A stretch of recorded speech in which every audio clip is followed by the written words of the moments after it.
So Tyler will be a little bit later getting in with us. He's finishing up a few things before he joins in. So Mello and I will be starting us off for the PTR kind of tavern talk with everything. So we've got a boatload of new things to test. Firstly, we have our new zones to start out with. We had the first two. It was Tidehaven and Quayside, and now we have the Willowcrest Farms and the wilds that are surrounding it, and then the quarry and surrounding areas.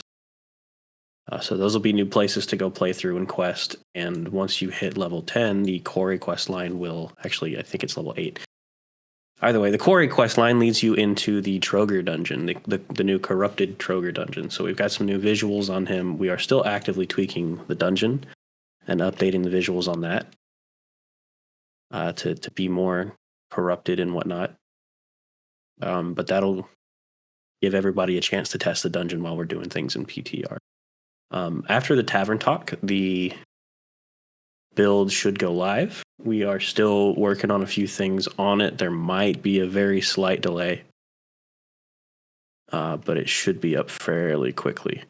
We've been all hands on deck with the work on that. We've been internally testing. We ran the Troger dungeon. I think it was yesterday, and then did a whole bunch of updates to it. So in our patch notes that we will post alongside the build, once the Tavern talk is over, that will be listed in there as like, hey, we're still working on Troger dungeon. It might not be very balanced, but that'll be fun to test. Along with the new regions to quest through, there is also the new gear and whatnot to go alongside of it, as well as flat crafting is now making an appearance. The flat crafting for weapons will start out pretty early. I think the first weapon that you can craft is level 5. And you can gather materials and it'll show up in the lists, but the armor is a little bit later, and I don't think you can see the list of armor to craft until it's level 5. So there's a new set of armor that you can craft, which should be probably best in slot to go into Troger Dungeon with, which I'm really excited to see how that works. We have experimental crafting recipes that we're working on for things, and not all of the items are fully implemented into the world yet. Some of them can just be purchased at the merchant near the crafting warehouse. So if you interact with the stations, what'll happen is you can walk up and click on it like it's kind of an NPC, and a dialogue will pop up, and it'll give you a list of all the things that you can craft. And then if you have the items, it then kind of works like the store, where you trade the items for the crafted actual gear piece. And so if there are things in that list that aren't sold at the merchant, that means that you need to go out into the world and get them. Things like copper ingots and leather scraps and things like that.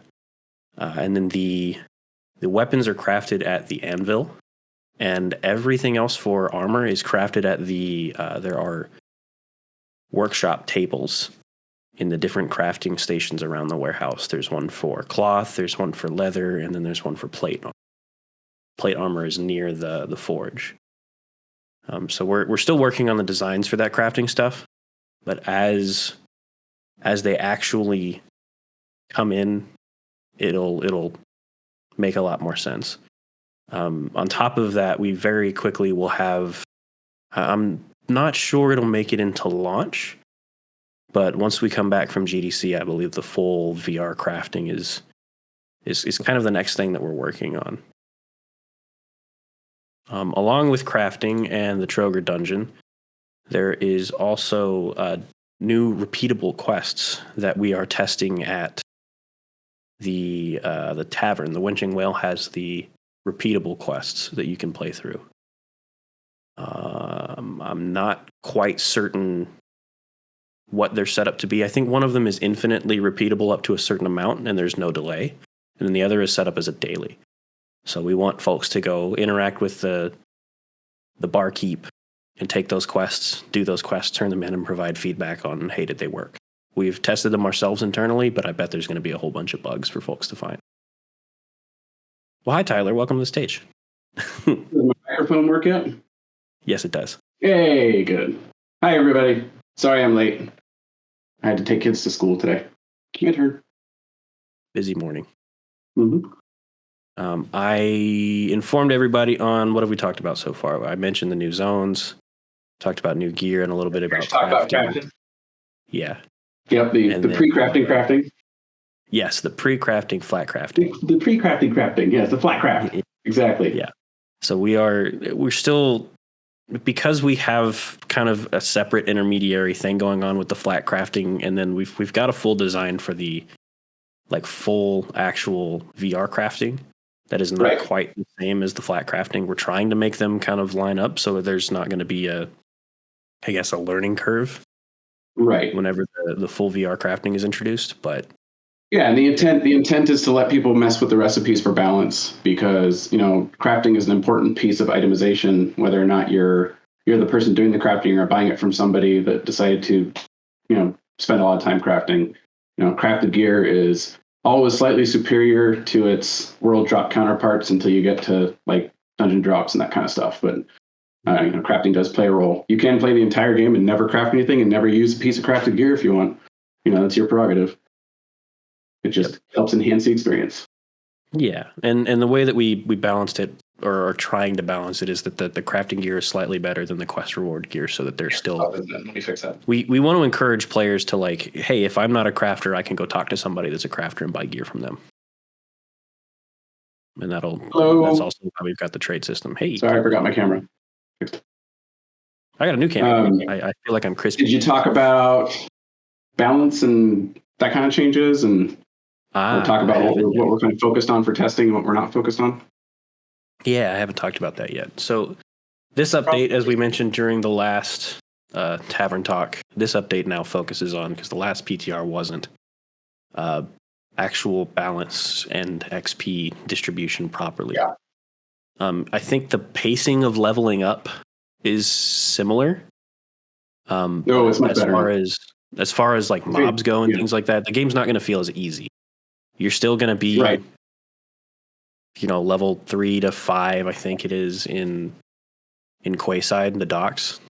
Although I think the leveling for the last PTR was not where we wanted it to be. It was way too fast. Right. So I think this is the first time people get to have that, like the actual, like the leveling feels just about spot on for where we wanted it. Yeah. Yeah. So that'll be an important thing to test. Now, I want to point out that it is a little bit out of scope to give feedback on the skills and how they are balanced. We know they're a little beefy or underwhelming, depending on what class you're playing and what skills you're using. And we want to get everything else kind of solidified, and then we'll go and balance the skills to make them do the right amount of damage or the right amount of healing, and so on. Right. So that'll be the next stage. We'll probably be working on that and maybe patch it in the next week or so. And then we're going to be, I think we're going to patch a few little odds and ends we wanted to on Friday. For now, we just want to get people in there for sure. Because this pass is going to be important for those two things you mentioned. Like the XP pass is important to feel like how people feel about the leveling pace. Doing all the side quests. I heard you mention the repeatable quests too, I think. And they're not infinitely repeatable though. What we're doing with this code base is testing our version of repeatable quests, and so it's simple tasks, and you'll notice that I think it's like after 4 or 5 times you can't repeat it anymore. Gotcha. And then that's the repeatable code path, and then we also have the daily. So we do have daily quests, and we have one test for a daily at the Tavern in Tidehaven. Yeah, and I don't think these are final tests. These aren't final quests. These are literally just for testing. Once we test and confirm that they work, we're going to put in more throughout the various zones. Right. Zen asked how long is the PTR for, and this PTR is going to be up until it goes live. Yeah, we're going to patch it intermittently and stuff, but this is until we're ready to go. With the intent is to leave it up until Lavea launches. Yeah, so we'll keep making patches on it and getting feedback from the things that we are patching into it. as we go, Yep. and then it'll go down when it launches because there won't be a reason to be on the PTR server anymore. I also want to point out that we might be wiping players more than once during the PTR. 100%. It's just a PTR. PTRs are a guaranteed wipe. For sure. Well, but we're definitely, you won't have the same players you had last time. The characters are going to be gone, starting fresh. But it's pretty likely that the changes that we're making during this PTR will require us to wipe your characters. So be prepared for that to kind of happen without warning. I think we've been pretty transparent about that this whole time, that this is the P wipe between, the close of the current game and then the, into the new game here.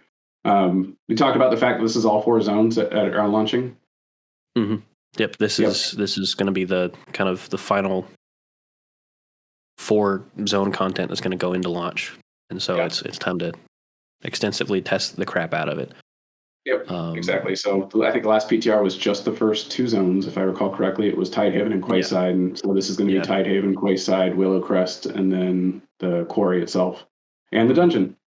I don't want to have any spoilers. Some reoccurring characters will be seen, but things have changed. Yep. And in the past, I believe our Troger dungeon had always had gear, which has been revamped, armor specifically. But now we also are dropping weapons in the dungeon as well. So you can get a full set from the Troger dungeon. Yep. And as far as for what's coming afterwards, like you talked about the crafting, I think, like we're working on the visual, like the hands-on VR crafting. And then also we're going to push the content for zones 5, 6, 7, 8, as fast as possible as well. So that's going to be, because we understand that we're launching with content that's levels 1 to 10, but this is thicker content. It's more meat and potatoes. It's more things to do. It's more of, like I said, our intent behind what we were doing. The region before this, the Ainur in Region 26 was a lot of space and a lot of spaced out levels, getting up to level 15 with just kind of not a whole lot of content, peanut butter block content. And so this one actually has the storyline we intended. This has, there's more side quests than main quests, but the main quests do follow a cohesive story. We want people to kind of get into that and get feedback on that as well. And a lot of it comes into play too for the main story, building up to what happens at level 20 in zones 5, 6, 7, and 8. And super excited to get that out as soon as possible too. Where we are on that is all those quests just finally got written. But pencils down on that content, and you're going to see the landmass there. It still takes place on Lavea, so there's empty space to go wander around in. And just remember that during this PTR, that's all that empty space you find is zone 5, 6, 7, and 8 content that's coming. Yeah, and hey, the Leviathan is empty but well decorated. Yeah, exactly. Go play around the Leviathan. Yep. Which, hey, special call out to the Leviathan.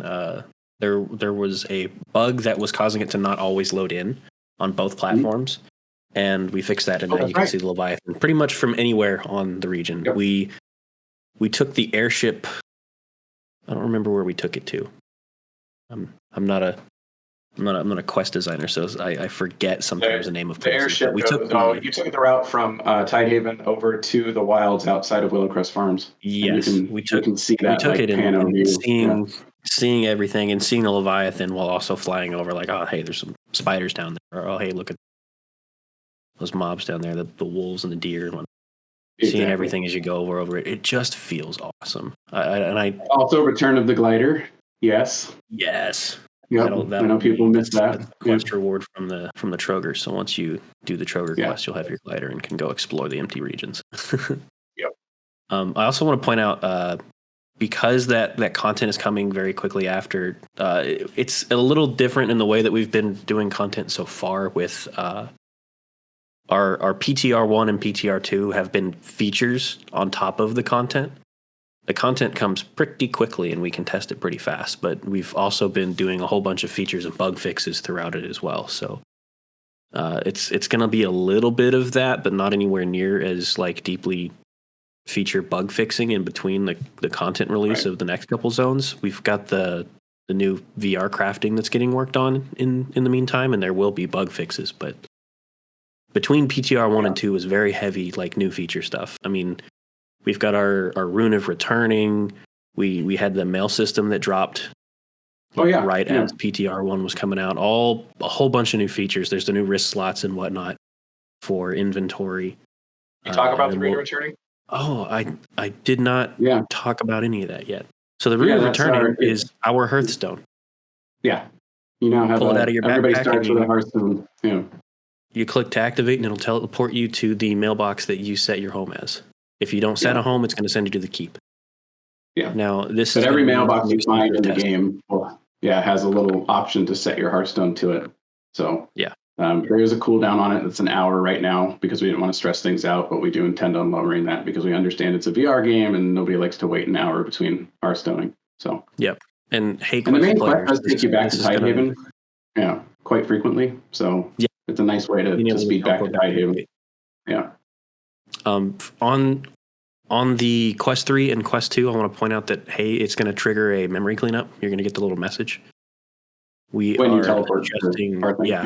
adjusting how the teleport works. We're going to make it more of a hard, here's a quick loading screen so that you don't get any of that extra stuff. It also gives us opportunities to clean up even further and better manage memory. But with the way that it works right now with a hard, just instant teleport, it's going to put you on the ground where you teleported to, and the world's going to load in around you briefly. Yeah. And you're going to see some creature comforts come back too, like profession leveling. Like when you level up fishing or level up cooking or crafting or anything, you'll get a notification in your notification center that tells you that, oh, I leveled up this skill, so you can keep track of that. And finally, the return of experience pop-ups. So you know when you get experience instead of just randomly leveling. So that was one thing that I missed a lot, and I'm glad that's back for sure. Feels like kind of a game, almost weird. And to your point earlier, Devin, it's been 5 years of working on this so far with this code base now. Really, the reset in 2022, the rewrite rather. So it's only been 3 years, but things take time. And now I'm so happy we're finally at the point where the code base is at the point where it's like we've finally built the foundation, and now the features can start coming. So that was a big shift in development, and I'm really excited for the team to get here. The features that come in are much more solid and functional, and we can really start to churn out the features we need faster now. It's just less bug breaking, crazy, random stuff. These things take time, and we've got a small team, and I'm super proud of everybody for what's been done. Games are hard, and multiplayer games are harder, and VR games are even harder than that. When you put all three of them together, it's been an amazing journey. I'm glad we're where we are. Yeah. I'm very excited to get in and play with everybody. It was so fun doing it during PTR 1. It's also the first time since PTR 1 that we're going to have a rush of players again, and we can test and see if our fixes for the infinite player loading thing with the wisps is the right fix. That'll be a fun test. Yeah, that's true. We got to test that again. Mm-hmm. And that play test we did a couple days ago with just us, the dev team, we ran the Troger dungeon, and that was probably the funnest time I've had testing and playing in a really long time, especially having a competent healer. Thanks, Devin. Which, hey, we've got adjustments to the priest class. It's been a very common point of feedback. We thought we had it fixed for PTR 1. You can't heal players. You can't heal other players, and that was not. I mean, that's the whole point of a healer. You got to be able to heal players. We were testing that yesterday, and it can confirm does work. There's a couple new healing spells that work differently. Yeah. And you're going to see some new stuff. There's self heal now. We've given the priest a starting skill that does just heal themselves. For those of you that like to do healing, you'll like this. There's a dumbfire heal, so you can shoot a healing missile at somebody. You get that next kind of. There is a targeted AoE heal, like a health pool you can leave on the ground, which is really useful for dungeons if you need to protect backline DPS during certain parts of fights. And there's one broken skill right now that's called immediate heal, which you use your targeting system to assign your target. Like if you're assigned to a main tank for healing in a group, and you really want to make sure every spell you cast goes to that person, you can pick them and select them and get that yellow chevron over their head that says that that's your healing target, and your spells will go there. That is currently broken. We know that is broken. We are working on it. When you use those spells, they go off on yourself. But you know what? This is a PTR, and we've got the bug log, and we are working on it. but you can rely on the Dumbfire heal and the healing pool instead. Yeah. Well, and Raceland pointed out, he said, hey, does Holy still have damage? Yeah, Smite. I don't. Yep, we still got Smite, and I think we want to tune that a little better. The test last night we did, the fix was put in to make it actually do the holy damage part of it again, so that'll come back. And then we also still have what's it called? Retribution. That's in the holy tree as well. Yep. Yeah. Retribution didn't go away. We did tweak it to do the appropriate thing we wanted it to do, which was dual types of damage. Retribution was always intended to be part. The initial strike was holy damage, and then the second part was fire damage on the dot. That was touched during the PTR or during the code change. So, and I don't know that we've done this yet, but I think it might be a good change to take all of the corrupted enemies in the game and let them be weak to holy damage. We haven't done that. No, we're still tweaking them, but yeah. Stop spoiling the quest line, Devin. Shut it. Yeah. I've pointed it out in the general chat, just kind of in discussions about it in the past, but we haven't mentioned it yet in the Tavern talk. The holy skill tree is now using the staves are two-handed. Yeah. And when I say two-handed, I don't mean held in two-hand. I mean you can't hold something in your arm. And we're trying to balance that so that, I mean, you still have your quick slots, and at any time, just like the way the bow works, you can put away your staff and pull something else out. So if you still want to be, I like the Paladin build. I think I'm going to try Warden and Holy as my next build because the crab can heal, and that might be fun. But you can still, if you want sword and shield plus staff, you can have a sword on your hip, shield on your back, staff on your other back slot. And then, you can pull your staff out to do your healing spells. You can cast the AoE heal on the ground under you and then pull out your sword and shield and do tanking. So yeah, it's not completely removing any play styles, but it's kind of tweaking the way that the balance works around just a little bit. And we also still want to let because it's a two-handed thing and you don't have an attack weapon of a different type in your hand, we also want to make sure that we're paying attention to the combat abilities of the holy tree and making sure that those are balanced to be more of a two-handed. It's the same philosophy for the bow as well. Like it needs to do a little bit extra damage because you don't get to use another weapon in another hand at the same time. Right. And the stats too, like stat balance on the stabs, you'll see heavier stat bonuses on a two-handed item than you would to compensate for the fact that you can't have, a statted item in this hand and a statted item in that hand. So two-handed stuff is taken into account for balance like that.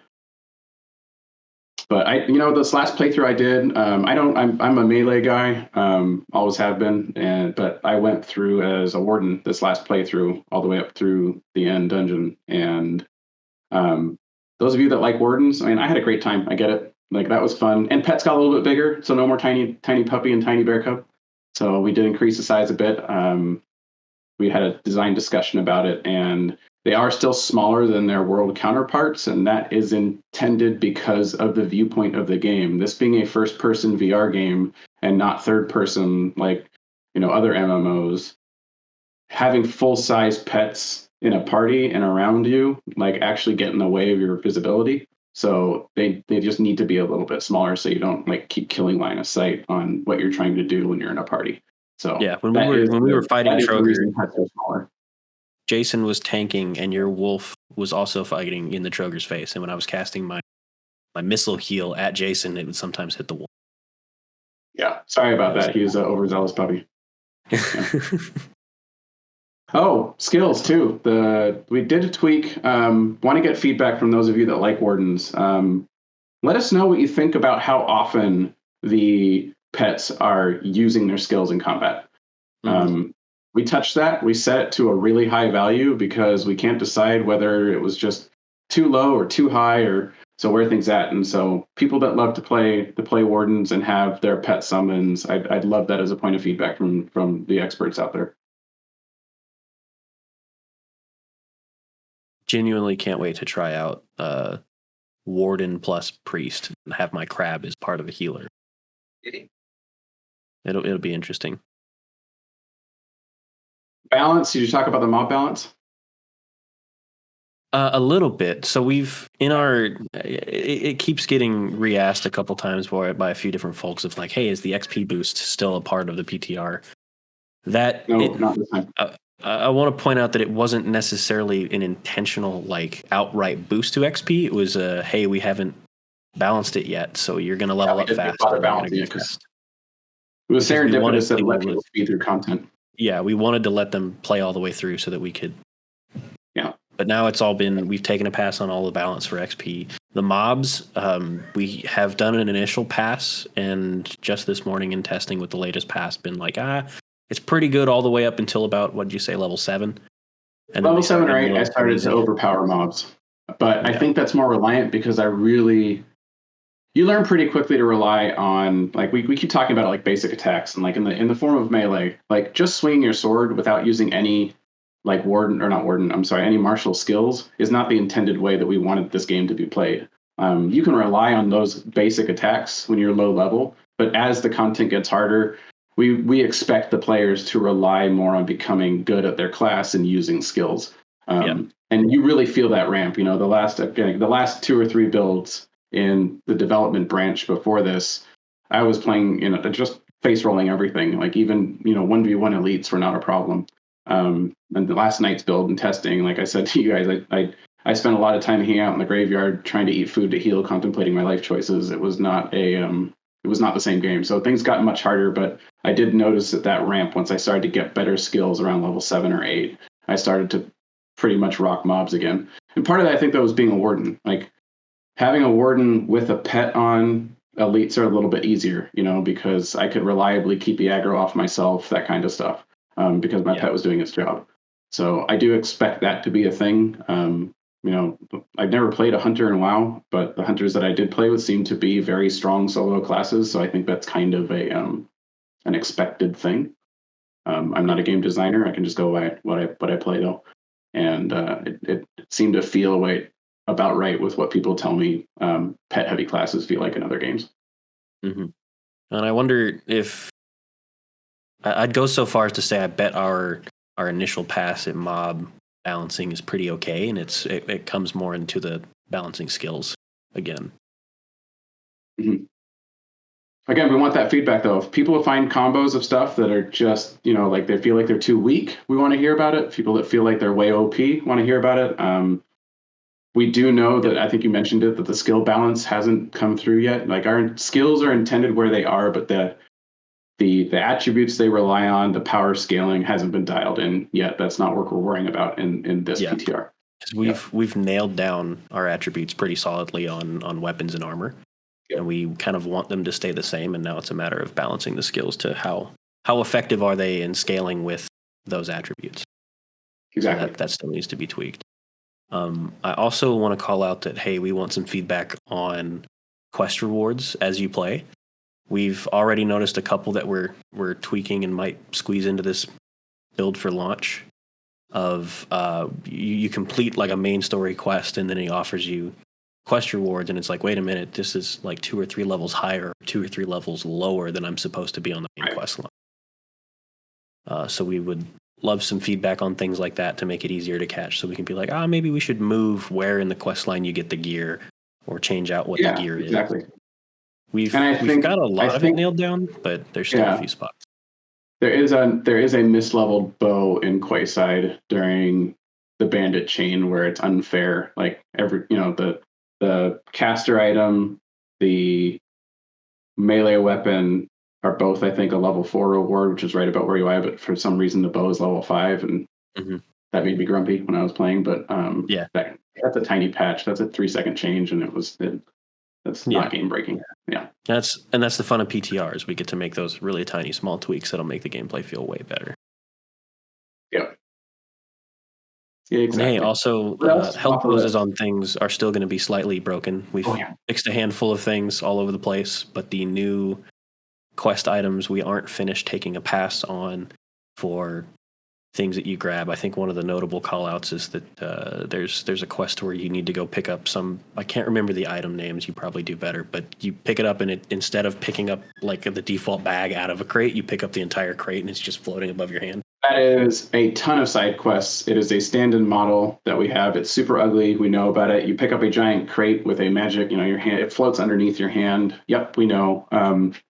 Most of the quest reward items for grab poses have not been touched.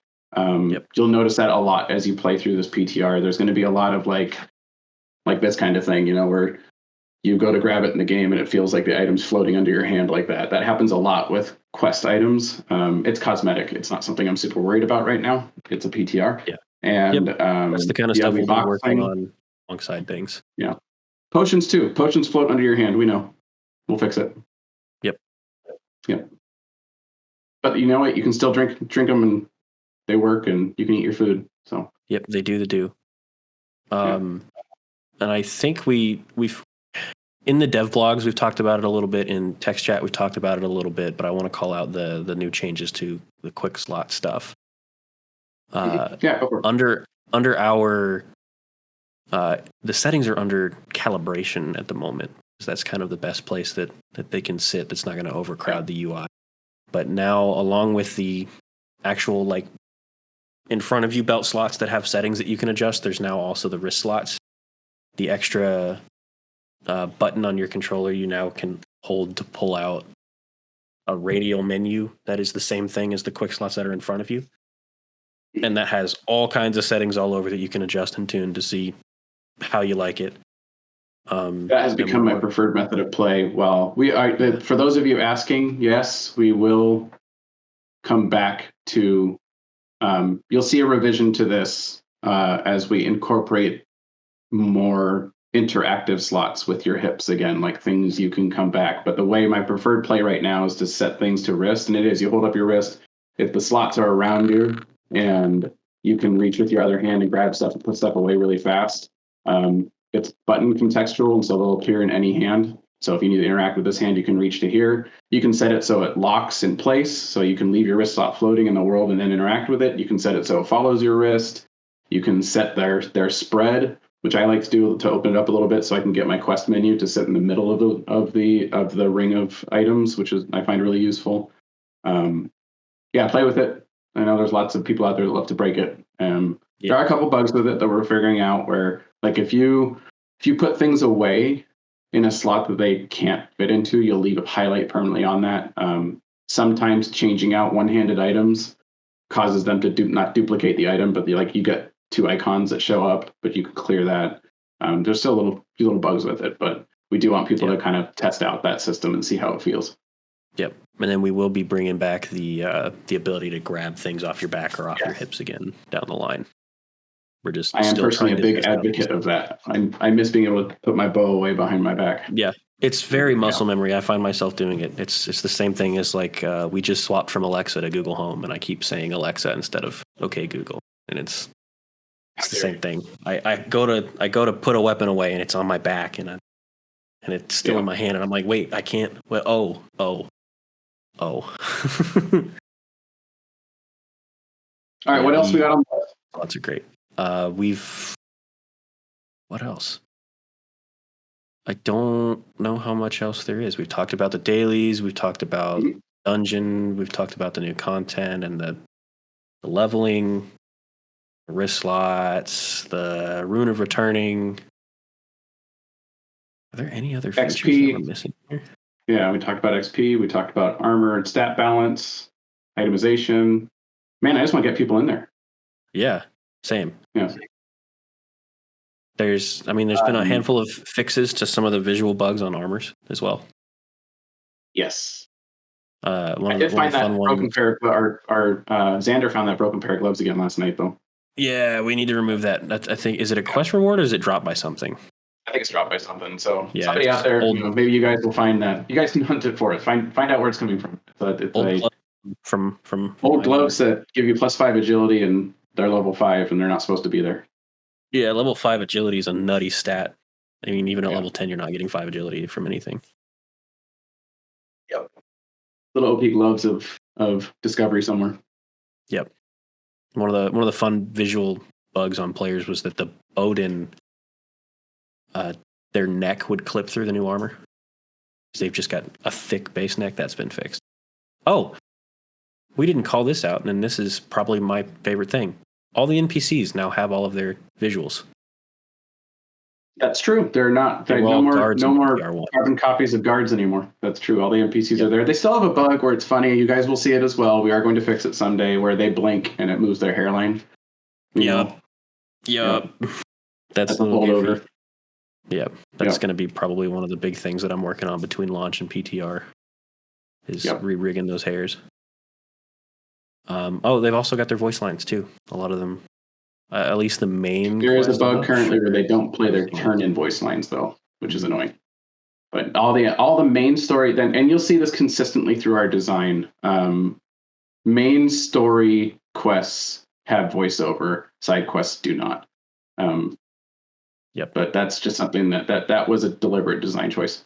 We don't have a bunch of voice actors working for us in any way, shape, or form. So. We're just relying on tools to help us with voices and, recording things that we can. But I kind of like it that not everything is always talking to me all the time. All NPCs do have barks, though. Barks being like when you get near them, they do say things, random things that are usually contextual to what they're doing, or what their job is, or where they're located, to mention something of relevance to around them. So even side quests will give a bark, so they're not dead silent. But yeah, I think that's it. We got like 20 minutes until people get in, right? Yeah, I think that's it. If you guys want, there's some Tavern Talk questions. Yeah, I think that's a good idea. But that's why we got 20 more minutes, so let's just take some questions. Yeah. So we've got from Earthrin asking about smithing, crafting, or I know it was touched upon, but they ask if there will be different quality of armor, weapons, bonuses, etc. Absolutely. You'll start to see with the itemization coming in, you can get to, the items that are included so far in this PTR is you'll see item qualities of trash, normal, magic, and imbued. This is, we go all the way up through legendary and Etherean in the design doc, but that translates to crafting as well. Yeah. So imbued is, I think about WoW's blue quality. That's our imbued quality. And stats do match with that. And yes, crafting recipes you're going to see that same thing throughout the design choices of the game. Improving imbued weapons that become reagents and a base thing needed to craft a better version of that imbued thing. You'll see stuff like that. Early on, especially right now, the diversity and variety of weapons and stats isn't fully filled out yet. As we continue to add more things and update, there's going to be a lot more options for, I can craft swords of varying stats to fit my playstyle. At the moment, right now, the swords just kind of have default sword stats. But we're expanding on that as we go. It's a lot to implement in a short amount of time, so we kind of just chose, hey, let's give all the base stats really strong, fitting into their specific play styles that they normally would, and then we'll fill it out, flesh it out later. Yeah. I mean, putting in the items that are in the game right now, this is not push a magic button. That has been one person's full-time job for weeks and weeks now. So it's been two people's full-time jobs for weeks. yeah. Items it's a lot of stuff to implement. Yep. There are some 200 weapons, and I don't know the number for armors, but it's a high number too because of all the variants. Yeah.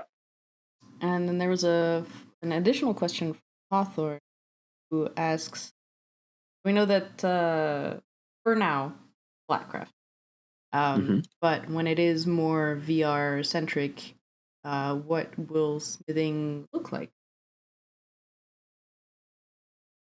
Yes. It's going to be a mini game. You can expect kind of the same mechanics that you see in cooking with more steps. The cooking mechanic is that wheel mini game where you hold the pan over the fire and you can't cook it. You can't pull it off too early or too late. That design language carries over into the rest of crafting as well. Mini games, splitting too, like having stations where you prepare stuff and then stations where you use the stuff that you prepared. That's been in the design topics as well. And then from Derek, we have: will healers ever be granted the ability to revive the dead? Oh, we very much want that was a design. Like funny, we were talking about that last week. Our intent is right now you warp to the graveyard still on death, and that's actually a bug right now where you die but you come back to life almost immediately, but then you warp. We know you're going to remain in combat for a few moments with whatever killed you, but the music will stop within 10 or 15 seconds. But we are bringing back, if people who've been hanging around for a while remember the old death mechanics where you had to go to your gravestone. We are bringing that back, and the intent is to give the healers, now that we have the ability to do so, healers will have the ability to revive you by interacting with their skills with your gravestone to bring you back, so you don't have to walk if you have one in your party. So that you will see that coming back as a return as our original design. Yeah. Very, very intentionally, we want that. Yep. I mean, how Jason died in the Troger dungeon when we were testing, and that kind of ended the run. He never made it back to us because of the trash packs respawn. He was like, "Well, this is my life now," and so he gave up. That's unfortunate. It sucked not being able to revive your main tank back to the boss chamber was frustrating. Yeah, it's very rough. I have a question from Hawthorne asking about PvP. I'm curious how PvP will be implemented. Will it be a duel-only system, or will there be danger zones where PvP is enabled for all?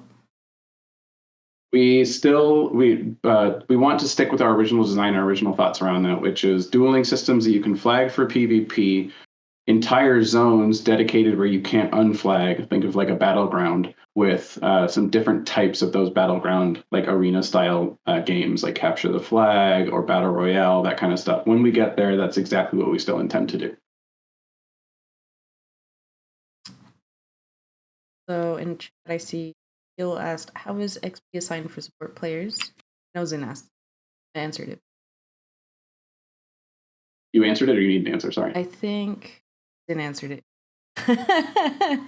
Too fast for me. Gil, did you get your answer? Time.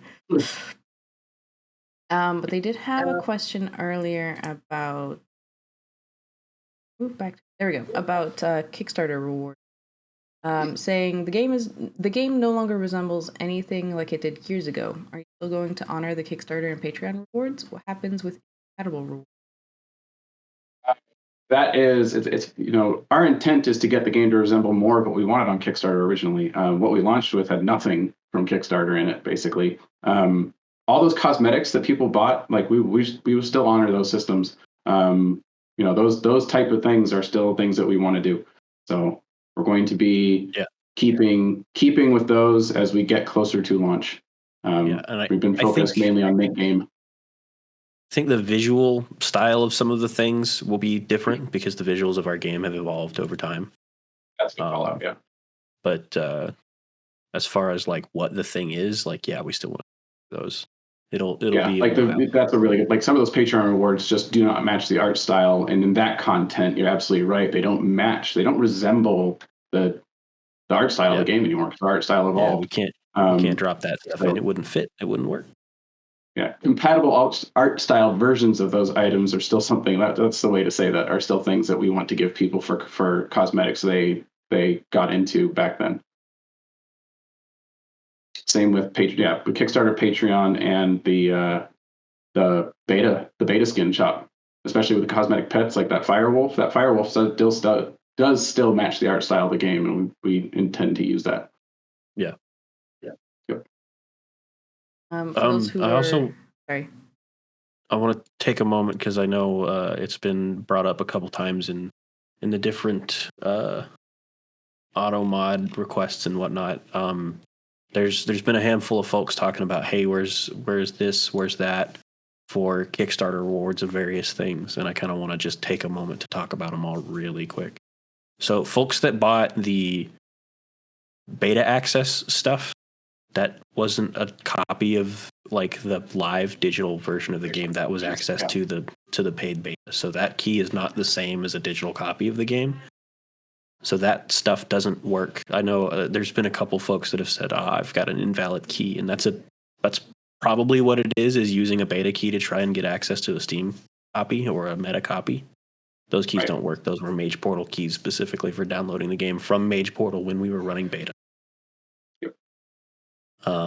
There's also a handful of folks saying, "Hey, where are my rewards in Mage Portal for all the different Kickstarter stuff?" I believe I'm gonna let you answer that one, Tyler, because I'm not certain. I think they don't show up in Mage Portal if they don't exist in the game yet, but I could be wrong. I think Mage Portal was previously used as a database to just keep track of those rewards.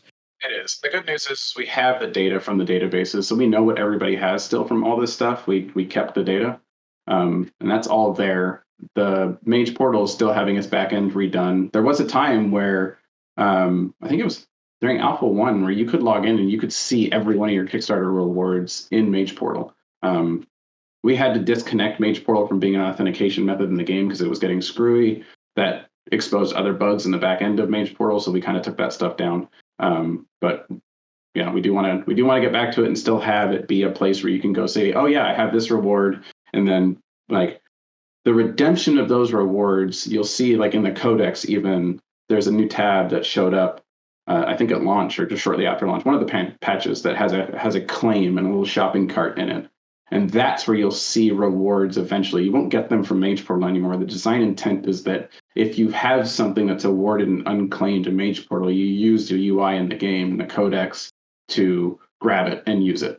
So that tab does exist in the codex, but that's where you'll end up interacting with those things and seeing them when we get back to that, dealing with that. Our account linking flow still kind of goes through Mage Portal, and that'll be kind of how you get when you link your account to your Mage Portal account, that's how now you can play all your characters across both platforms, and it'll also be where the rewards kind of come from after that, once you've got your Mage Portal linked account.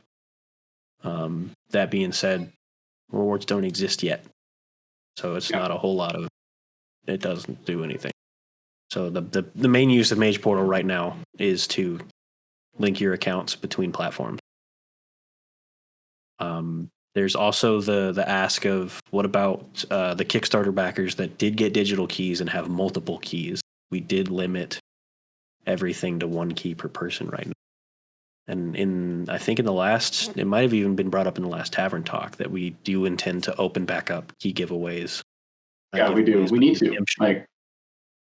That's one of the biggest things that we've talked about is the fact that there's one thing that does exist, which is the ability to play the game, and people that have those keys need to be able to have the ability to give those keys away. That was stuff like that's something that is live, that is and should be completely redeemable. So we are making efforts to have that happen. Yeah, we heard that we had that early limitation of Meta only lets us give away a certain amount of keys over a certain period of time, but that period of time has lapsed, and now we have another batch of keys. Yes, and so our intent is to, at the same time that we launch, release another big batch of keys. There was a bug in Mage Portal where people that got multiple rewards, like they bought multiple tiers of rewards, and we had a few of them, ended up getting a free key from every single tiered reward under that they didn't buy, and it happened in multiplicative. And like some people ended up with like 79 or 78 keys, stuff like that. You will see that bug did get fixed when we released the keys, and you'll have the keys that you bought, not this giant bag of extra keys that were unintended. Yeah.